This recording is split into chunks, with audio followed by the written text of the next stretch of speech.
Sa bayan ng Makiling ay may dalawang magkaibigan na sina Diana at Lydell.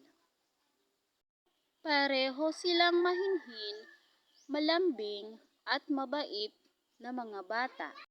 Ang turing nila sa isa't isa ay parang isang tunay na magkapatid. Masaya sila palagi kahit na silang dalawa lang. Habang ang ibang bata ay naglalaro sa kabilang dako, silang dalawa ay masayang naglalaro din at wala silang pakialam sa kanilang paligid.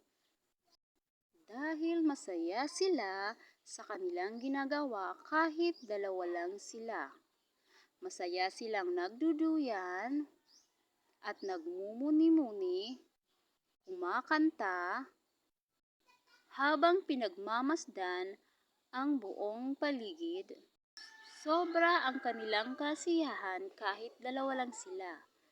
Naglalaro silang dalawa, kumakanta, at inaaliw nila ang kanilang sarili sa mga bagay na magpapasaya at magpapagaan ng kanilang loob.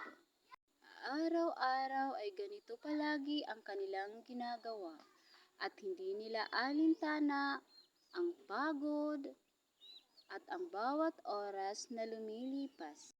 Basta't ang alam lang nila, sila ay masaya sa kung ano man ang kanilang palaging ginagawa. Ganito ang isang tunay na magkaibigan, nagdadamayan, nagkwekwentuhan at